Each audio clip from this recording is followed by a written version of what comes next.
Chers auditeurs, bonsoir et bienvenue à une nouvelle émission Le Micro du Soir.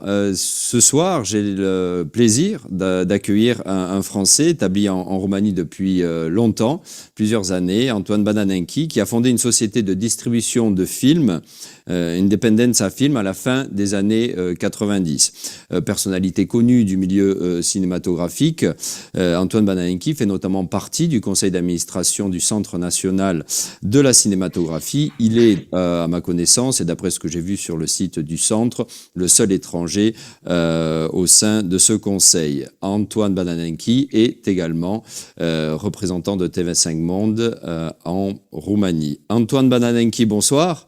Bonsoir Laurent.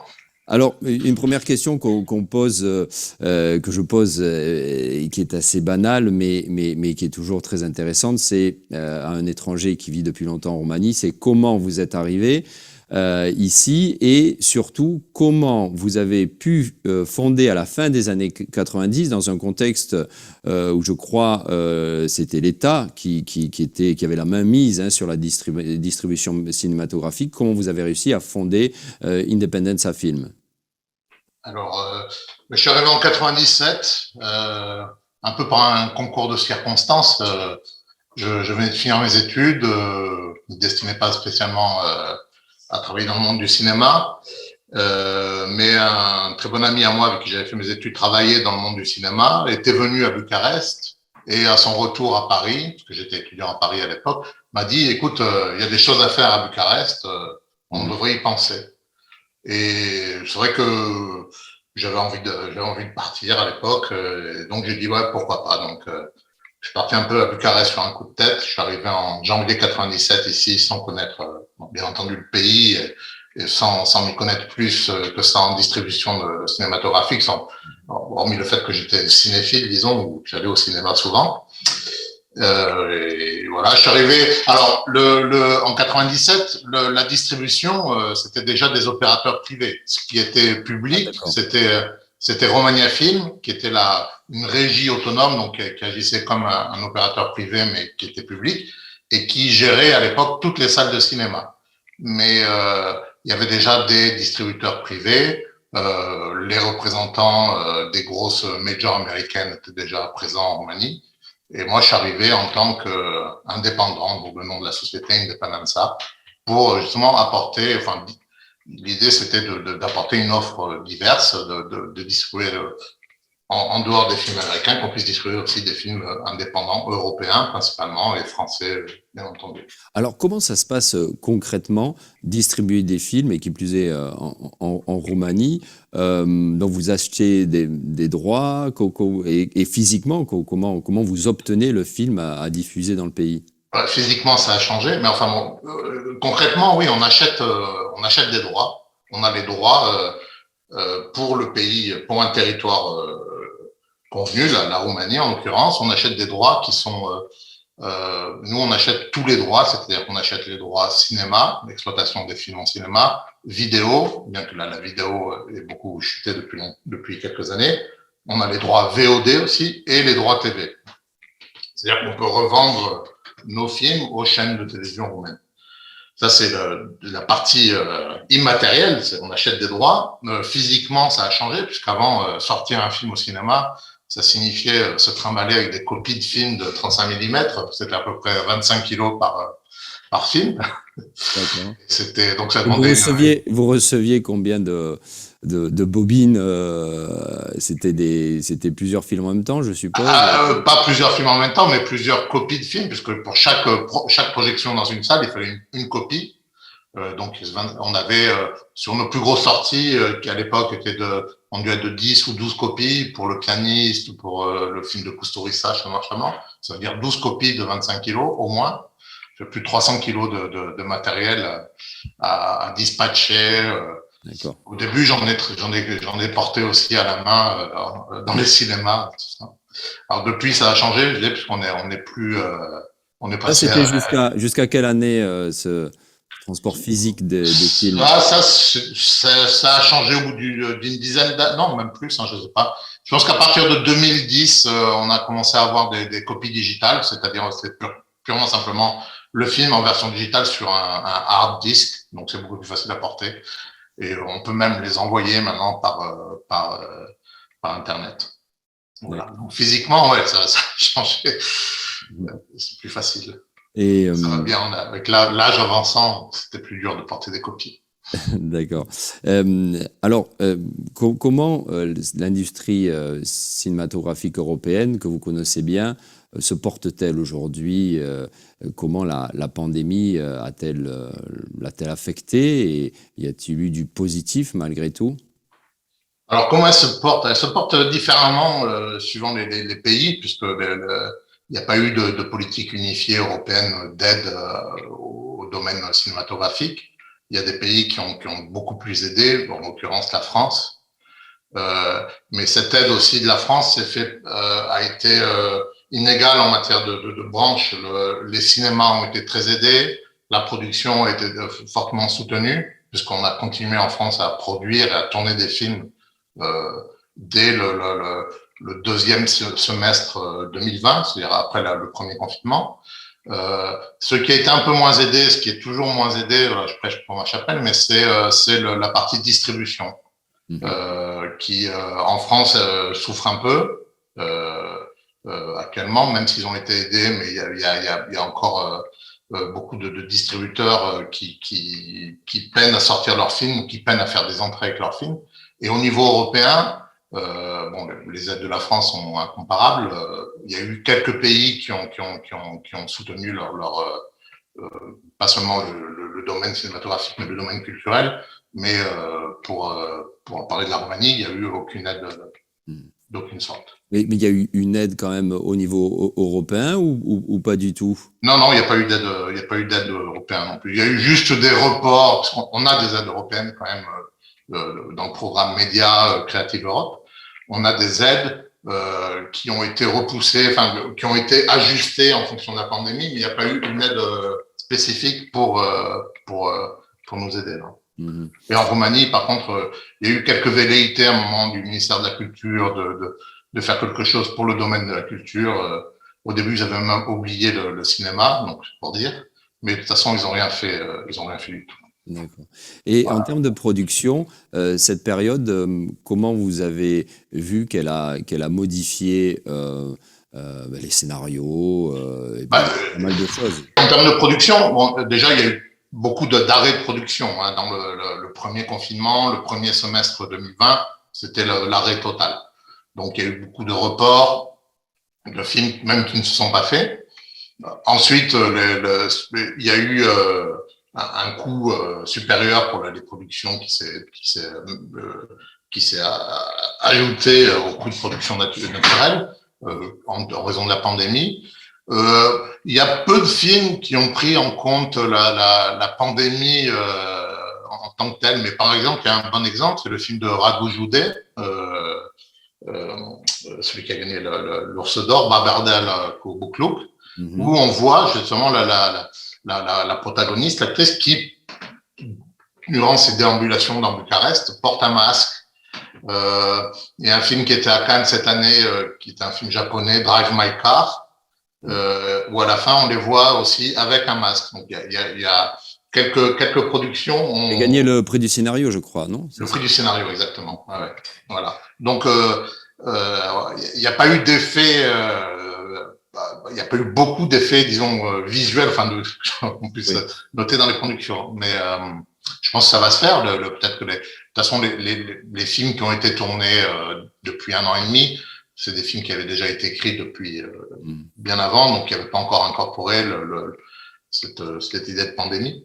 Il y a quelques films qui se sont faits. Il y a même aujourd'hui Netflix a sorti un film, aujourd'hui, la semaine dernière, un film de Danny Boone sur la pandémie. Voilà. Ça, alors c'est les manifestations visuelles, disons, de l'effet de la pandémie sur la production. Après, il y a eu, hormis la France, il y a eu une raréfaction quand même de la production. Les productions sont arrêtées, il y a moins de production. Les sources de financement ont été coupées ou du moins repoussées. Donc, ça fait qu'il y a eu tout un flux habituel de films qui a été reporté.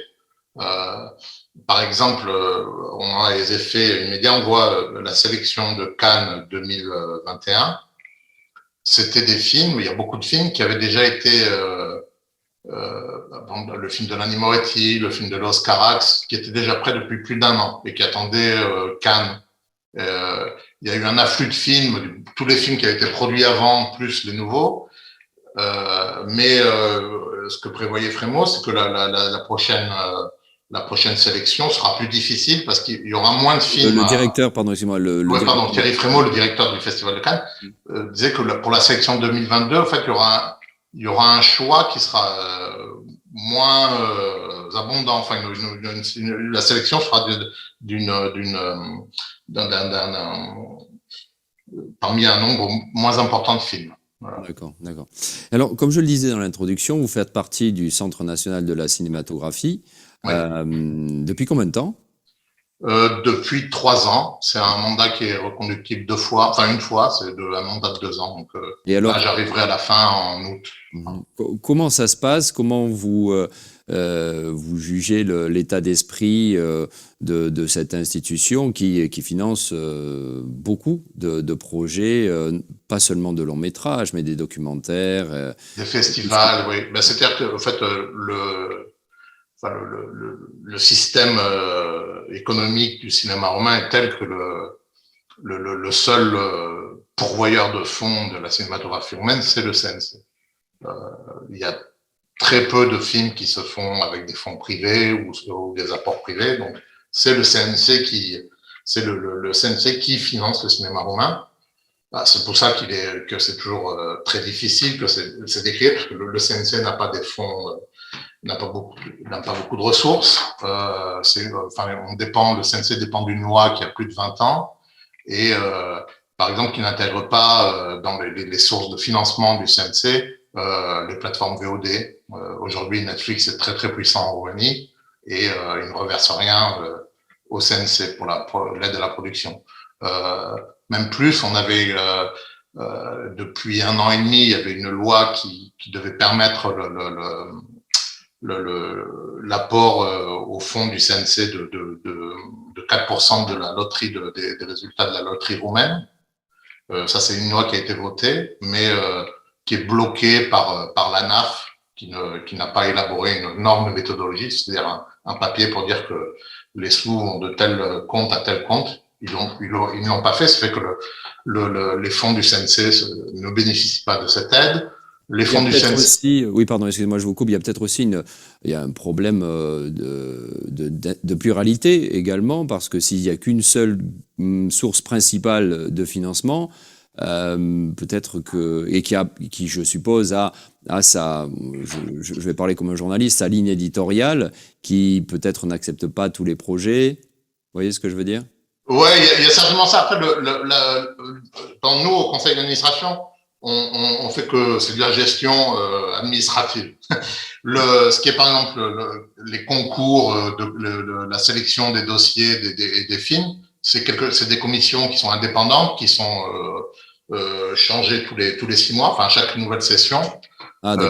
Et qui normalement, après bien entendu, de toute façon, le vrai problème du CNC, c'est un problème de financement. Il n'y a pas assez de sous, il y en a de moins en moins puisque les cinémas sont restés fermés.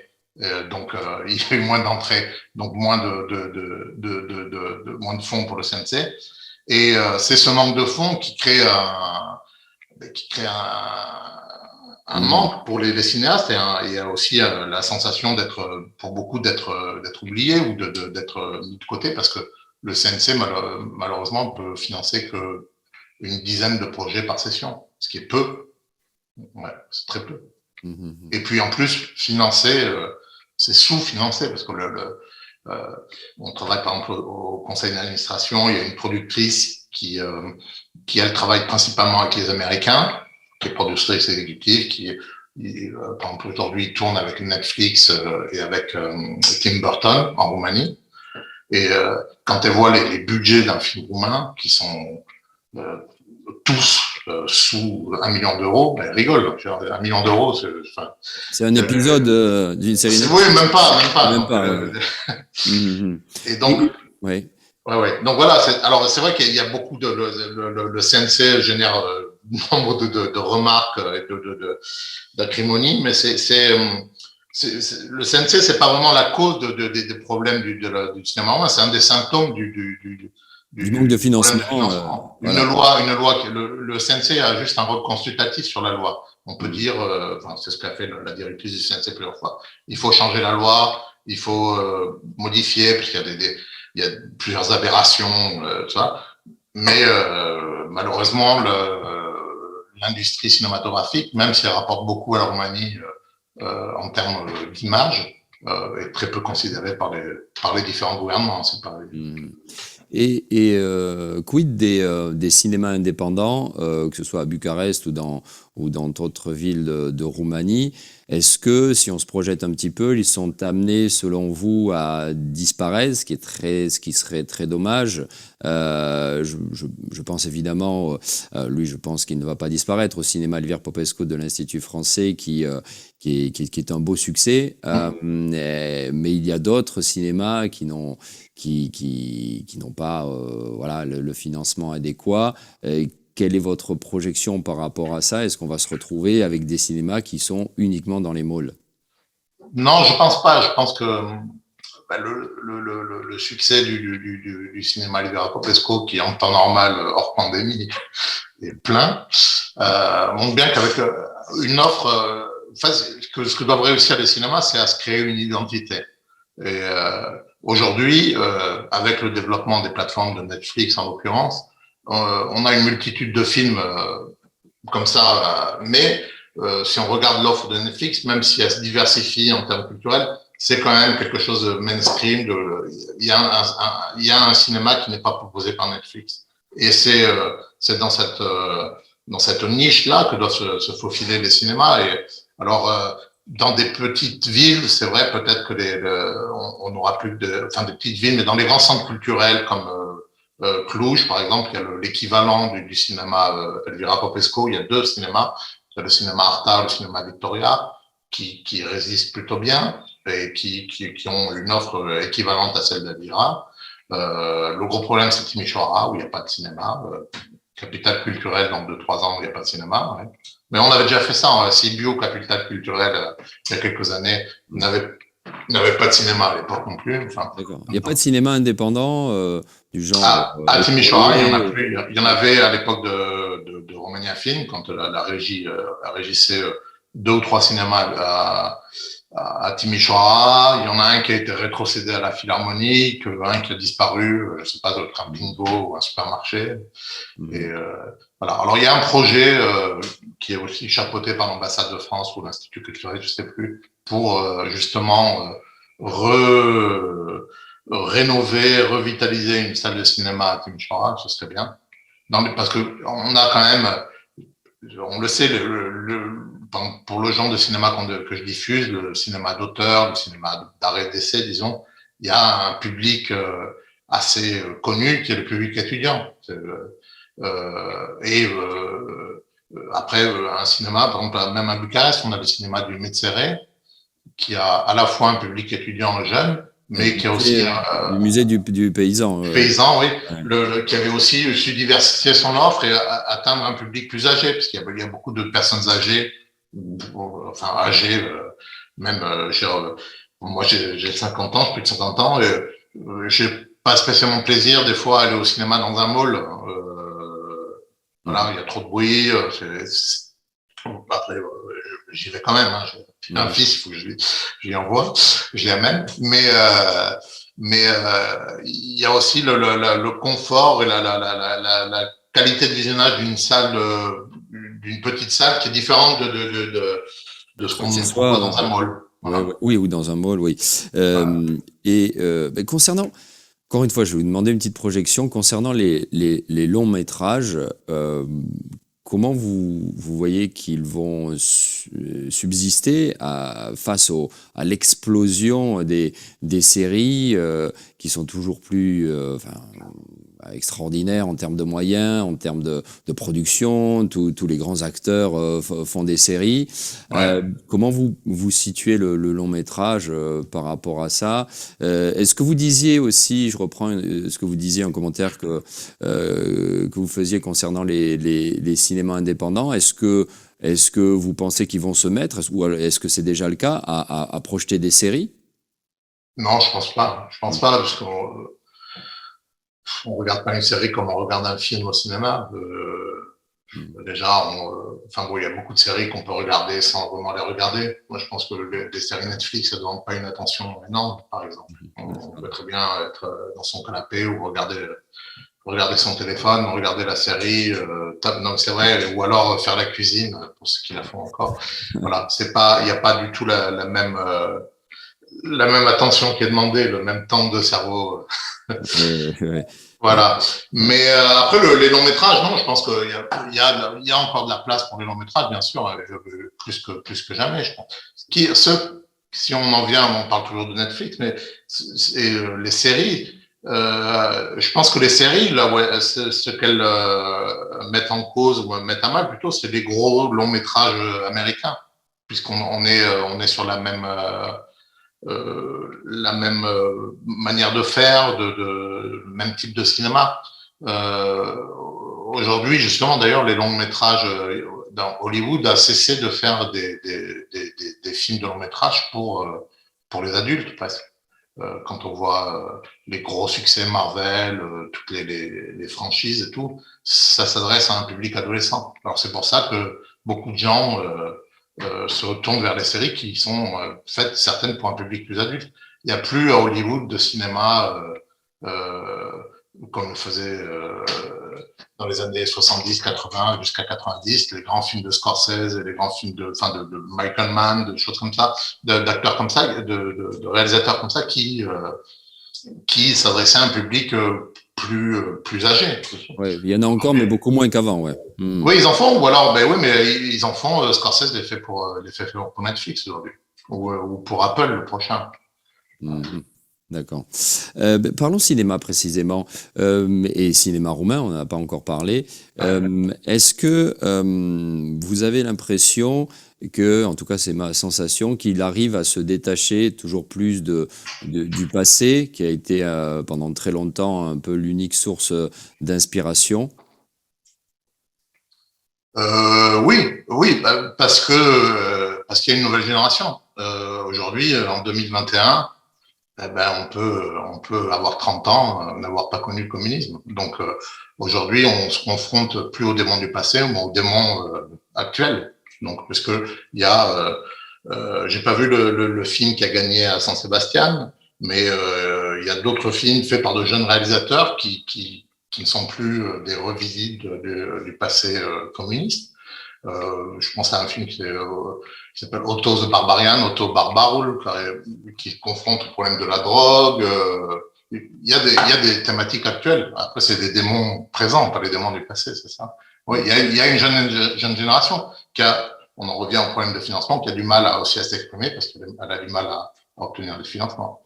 Mais oui, le cinéma roumain n'est pas voué à ne parler que de l'ère Et post. comment et comment vous expliquez est-ce que vous êtes d'accord pour dire qu'il y a un certain désamour du public au sens large roumain pour son propre cinéma?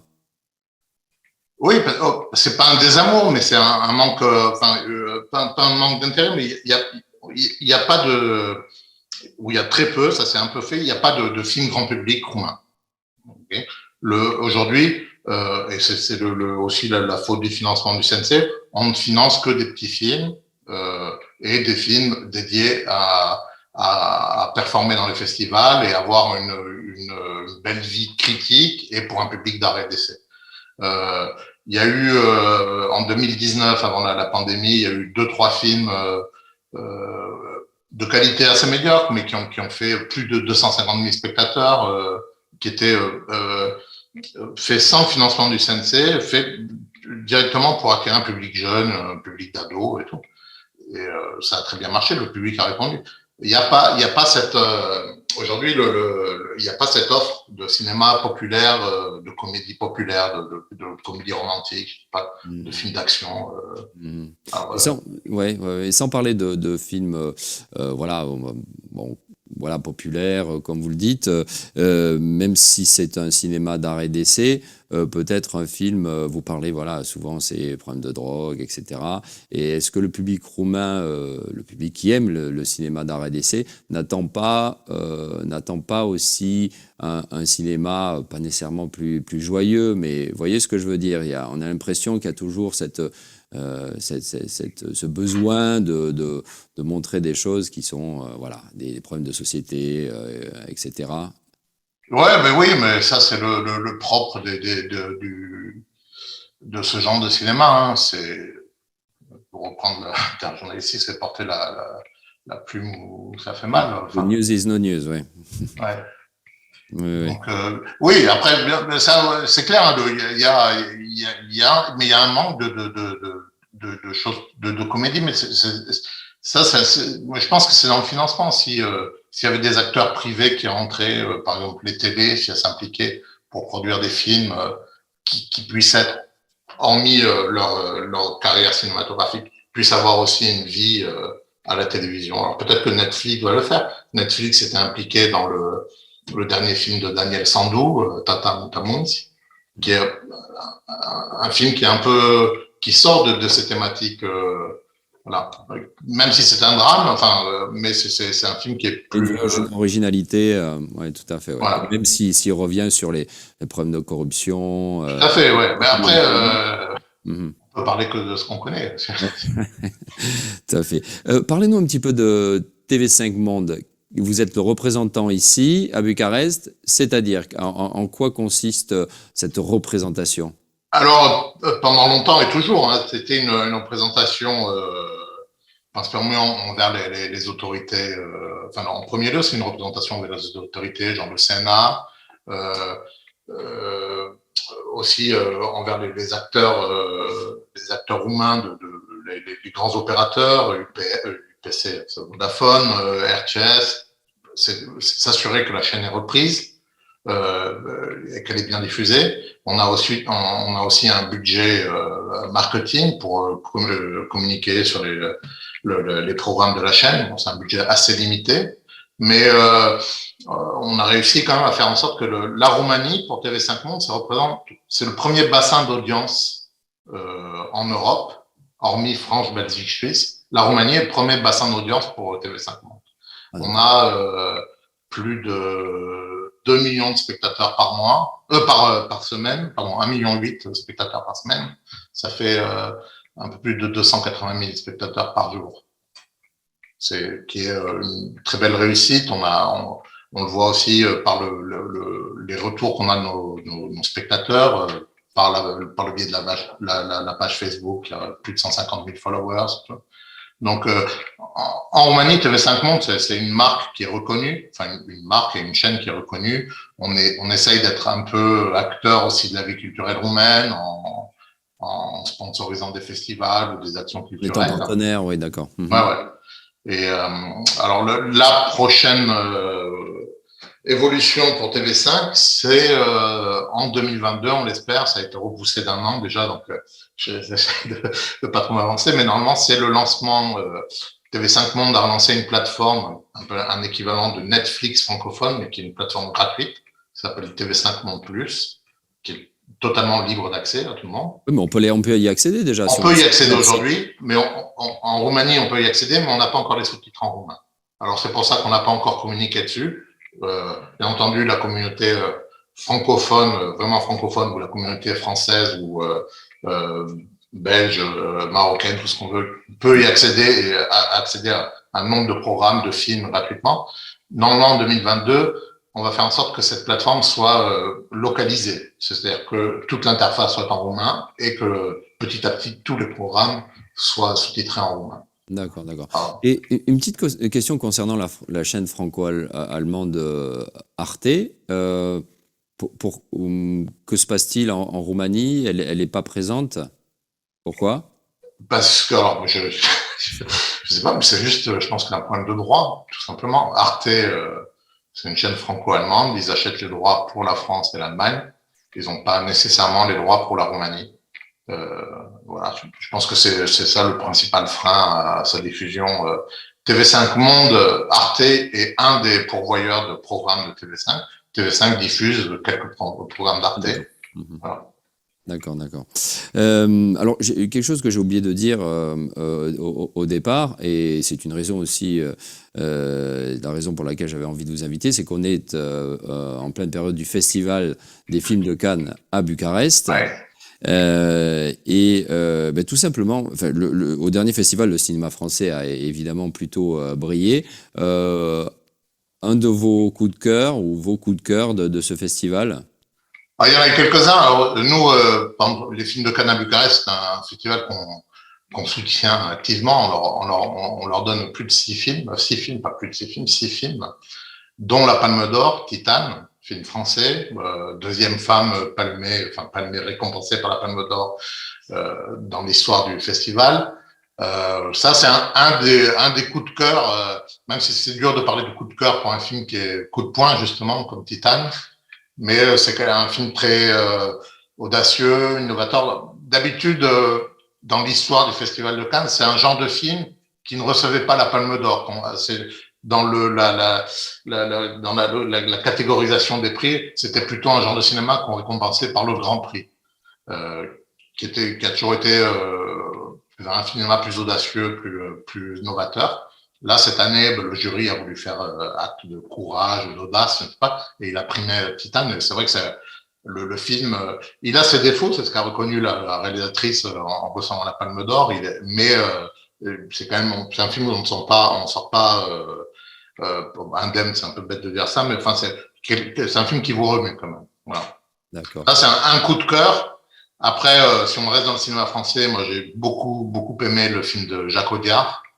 Ça s'appelle Les Olympiades. Alors, les Olympiades, ça parle pas, c'est le nom d'un quartier d'un bloc d'immeubles dans le 13e arrondissement de Paris.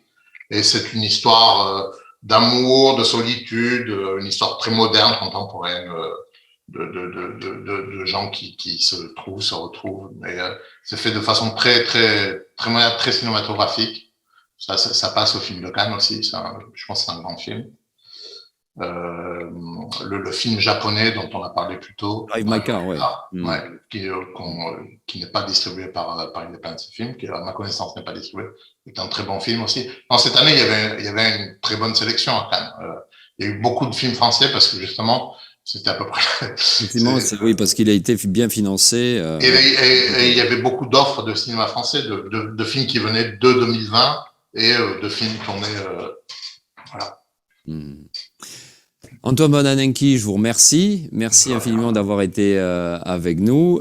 Chers auditeurs, je vous retrouve la semaine prochaine, vendredi 19h15 pour une nouvelle émission, Le Micro du Soir.